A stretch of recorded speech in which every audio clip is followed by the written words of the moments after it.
A very warm welcome to Prerna, my dear students. In this class, we're going to actually begin discussing on the topics in the second module. Okay, second module.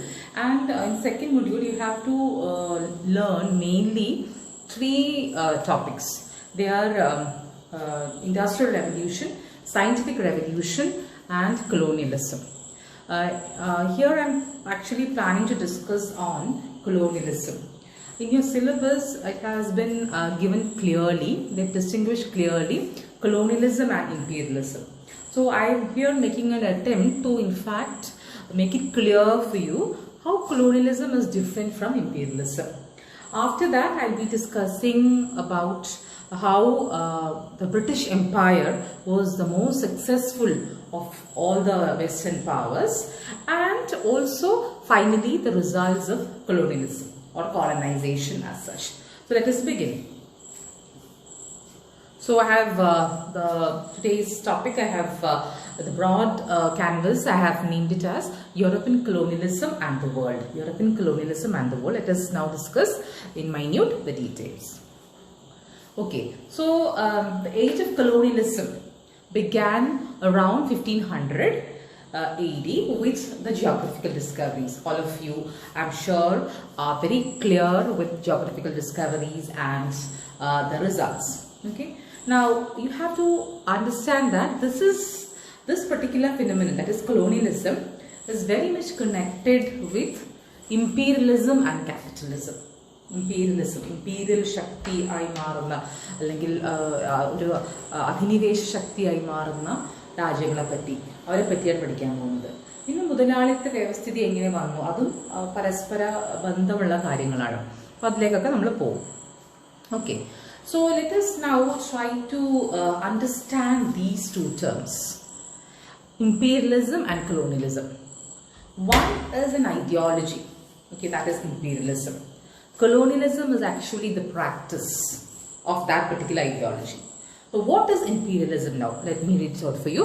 It's a very general and comprehensive term, and this particular word in fact means a whole range of relationship which is based on social, economic, political and cultural factors. And you have to know that this kind of a relationship is between the dominant country, in our case that is Britain. Dominant country otherwise is known as metropolis, metropolis, metropolis. That is on one side, dominant country on one side, and on the other side it is the colony which is otherwise known as the subject country. So the relationship between the dominant country and the subject country. Okay, now what is colonialism now? Imperialism എന്ന് പറയുന്ന ഒരു സിദ്ധാന്തം, അതിന്റെ ഒരു extension ആണ് colonialism. So it's an extension of or just one aspect of imperialism. Okay, and you also can understand that all colonial powers are imperial in nature. എല്ലാത്തിനും എല്ലാ ശക്തികൾക്കും ഒരു അധിനിവേശ മനോഭാവം അവരെല്ലാ രാജ്യങ്ങളും പുലർത്തിയിട്ടുണ്ടെന്നുള്ളതാണ്.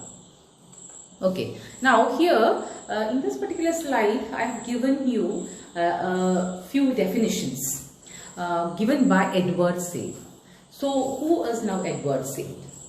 He was a great historian, a scholar who had written about the age of empire. Okay, he had written about colonialism, imperialism, etc.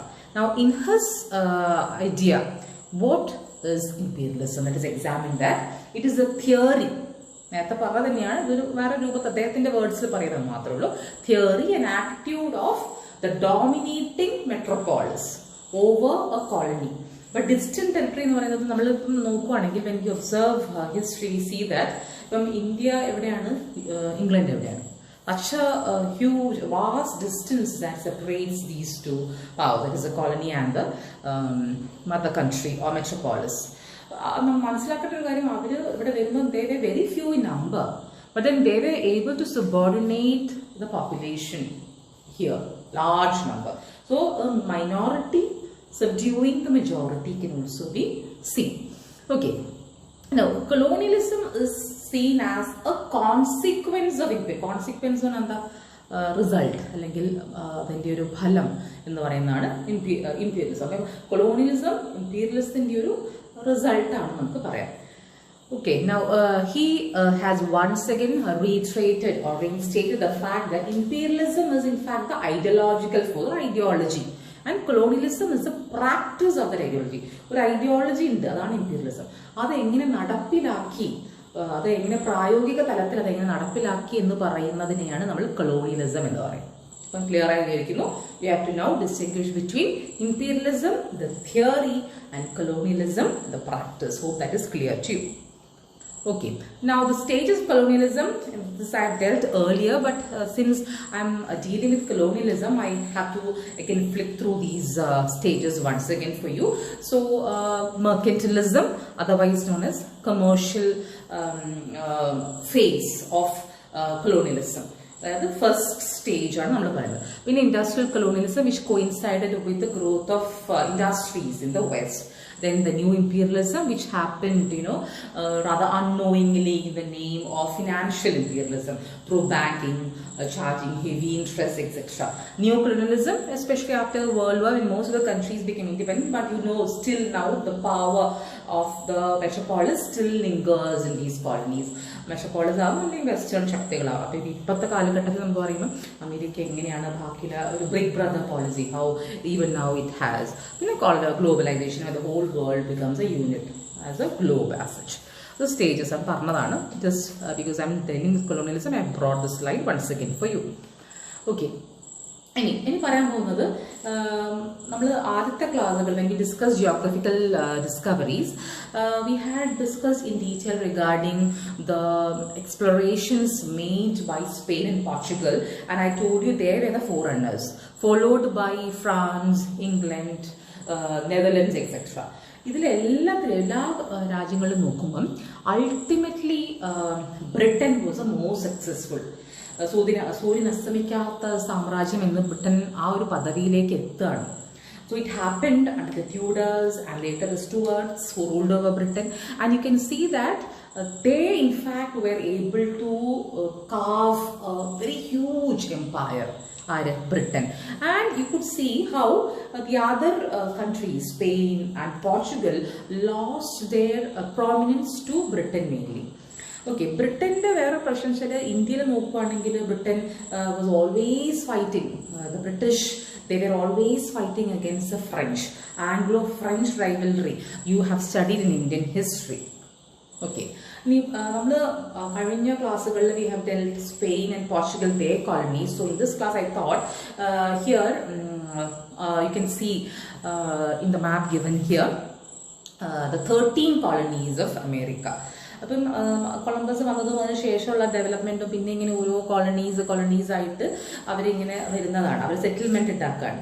അപ്പോൾ അതിന്റെ പേരുകളൊക്കെയാണ് 13 names you can study now itself. Try to learn these names, okay? So you can see here New Hampshire, Massachusetts, Rhode Island, Connecticut, പിന്നെ ഏതാണ് New Jersey കാണാം, Delaware, Maryland, North Carolina, South Carolina, Georgia, Virginia, Pennsylvania, New York. So you have 13 colonies in number. ഇതൊക്കെ American colonies ആണ്, ആരുടെ ബ്രിട്ടൻ്റെ ആണ്. ഇനി colonies in Africa, നമ്മൾ ഒരിക്കലും ആഫ്രിക്കനെ പറ്റി പറഞ്ഞിട്ടില്ല. Why do you think Africa was not colonized? Allah, Africa was colonized, but then it took a very long period for the West to penetrate into the inlands of Africa. എന്തൊക്കെയായിരിക്കും കാരണങ്ങൾ? The main purpose, dark continent എന്ന് പറയുന്നത് തന്നെ, they considered it as Africa as not a place which was accessible to them. They also confronted a lot of ഒരുപാട് ബുദ്ധിമുട്ടുകൾ അവർക്ക് ഉണ്ടായിരുന്നു ആഫ്രിക്കയിൽ പോകുമ്പോൾ. ക്ലൈമറ്റ് ഒരു റീസൺ ആണ്, അവർക്ക് ഭയങ്കര ചൂട് which they could not bear. പിന്നെ വേറെ റീസൺ എന്ന് പറഞ്ഞാൽ ലോട്ട്സ് ഓഫ് ഡിസീസ്, പല അസുഖങ്ങളും അവർക്ക് പിടിപെട്ട വെസ്റ്റ് യൂറോപ്യൻസിന്. അപ്പോൾ ഇത്തരത്തിലുള്ള ഒരു പ്രായോഗിക ബുദ്ധിമുട്ടുകളുള്ളതുകൊണ്ട് തന്നെ ആഫ്രിക്ക വളരെ കാലത്തിന് ശേഷമാണ് കോളനൈസ്ഡ് ആവുന്നത്. We can see that happening around 1865. പിന്നെ അതിനുശേഷം ദ്രുതഗതിയിലാവുകയാണ്. pace became much more fast later, and by the second half of the 19th century നല്ലൊരു വിഭാഗം എന്താ പറയുക പ്രദേശം തന്നെ, നല്ലൊരു ചങ്ക് of Africa was colonised. Okay, ഇനി ഇന്ത്യ കോളനീസ് ഇൻ ഏഷ്യ നോക്കുവാണെങ്കിൽ Spain Portugal already they had the colonies. അതിനുശേഷം വരുന്നതാണ് ആംഗ്ലോ ഫ്രഞ്ച് റൈവൽറി. പല യുദ്ധങ്ങളും അവർ ഈ കോളനീസിന്റെ പേരിൽ നടത്തുകയാണ്. ഇന്ത്യയിൽ നടക്കുന്നുണ്ട് പല ഭാഗങ്ങളിലായിട്ട്. And ultimately you have to know that I told you earlier the British they were the most successful. So ഇന്ത്യയുടെ കേസ് നോക്കിയാൽ നമുക്കറിയാം എങ്ങനെ പോർച്ചുഗീസ് ആണല്ലോ sailor Oscar Columbus Portuguese sailor. What happen to him? അദ്ദേഹം അറാബ്സിനെ ഒതുക്കിയെങ്കിലും പിന്നെ അദ്ദേഹം ആരാൽ ഒതുക്കപ്പെടുകയാണ്? മറ്റു പല വിദേശ ശക്തികളും. അൾട്ടിമേറ്റ്ലി ഏറ്റവും അവസാനം ഒടുവിൽ ആരാണ് ഏറ്റവും സക്സസ്ഫുൾ ആകുന്നത്? ഇന്ത്യ ആരാണ് 350 വർഷത്തോളം ഭരിച്ചത്? ബ്രിട്ടീഷുകാരാണ്. അപ്പോൾ they were the most successful. So let us see how they in fact carved a niche for them. They made such a huge empire, and that in fact subdued the other European powers. So you can see the balance of power favoring Britain. Okay. Now results are not available. If എന്താണ് colonization results എന്ന് നോക്കുകയാണെങ്കിൽ you can see that by 1800, sorry, between 1800 and 1930, between 1800 and 84%, okay, 84 വലിയൊരു ശതമാനം of the world's land came under the western powers. അവർ കീഴടക്കി. ഗ്ലോബിന്റെ 84% അവർ കീഴടക്കുന്നത്. That means such a huge territory which they had under their control. Okay. ഇനി ഇത്രയും വലിയ territory എന്തിനാണ് അവർ പ്രധാനമായിട്ട് വെക്കുന്നത്? You have to know that this was the time we coincided with the industrial revolution. Okay, വ്യവസായ വിപ്ലവം ഇംഗ്ലണ്ടിൽ നടക്കുന്ന സമയമാണ്. They wanted raw materials, they wanted places to sell their finish products. അതിന് വേണ്ടിയിട്ടാണ്. അപ്പോൾ അത് എന്തിനാണ് കാരണം? അത് what it ultimately result in the drain of resources from drain of wealth from India. അതങ്ങനെ ഊറ്റിയെടുക്കുന്നത് പോലെയാണ് വെൽത്ത് പോയത്. നിങ്ങൾക്ക് ഈ ഒരു ഘടന വേണമെങ്കിൽ ശശി തരൂറിൻ്റെ ഒരു നല്ലൊരു ടോക്ക് ഉണ്ട് regarding how Britain had drained wealth from India.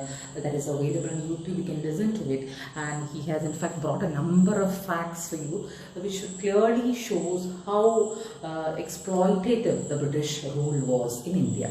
Okay, economic പോവർട്ടിയാണ് ഇന്ത്യക്ക് കിട്ടിയിട്ടുള്ളത്. ഇന്ത്യക്ക് നല്ല ഏതൊരു കോളനിക്ക് നോക്കുവാണെങ്കിലും കൊളോണിയൽ ഭരണം കൊടുത്തിട്ടുള്ളത് എന്താണ്? Economic poverty and under development. When the British came to India, we expected that they would create in India a rule that would usher in capitalism, that would develop or that would better the position of the industries here, that would better the position of people here, and also bring improvement to agriculture. ഇതൊന്നും നടക്കുന്നില്ല. എന്താ പിന്നെ നടക്കുന്നത്? Economic poverty. They in fact toppled the whole system. ഇവിടെ ഉണ്ടായിരുന്ന പിന്നെ എന്താ പറയുക, എല്ലാ ഫാക്ടറികളും ഒക്കെ പൂട്ടുകയാണ് ചെയ്തിട്ട്. നമുക്കത് അറിയുന്ന കാര്യമാണ്. എന്നിട്ട് അവർ അവരുടെ തരത്തിലുള്ളൊരു ഭരണം കാഴ്ചവെക്കുകയാണ് ചെയ്തത്. സോ പിന്നെ നമ്മൾ നോക്കുകയാണെങ്കിൽ രണ്ടാമത്തെ പോയിന്റ് നോക്കൂ. Help capital to accumulate. Capital എന്ന് പറഞ്ഞാൽ പൈസയാണ്. Capitalism to accumulate in Europe. പൈസ ഇവിടെ നിന്ന് ഇങ്ങനെ പോവാണ്. അപ്പം അവരുടെ ഫാക്ടറീസിലെ finish products sold in such sold for such profit that they became so prosperous. അഭിവൃദ്ധിയാണ് വളരെ കാണുന്നത് ഇവിടെ യൂറോപ്യൻ രാജ്യങ്ങളിൽ.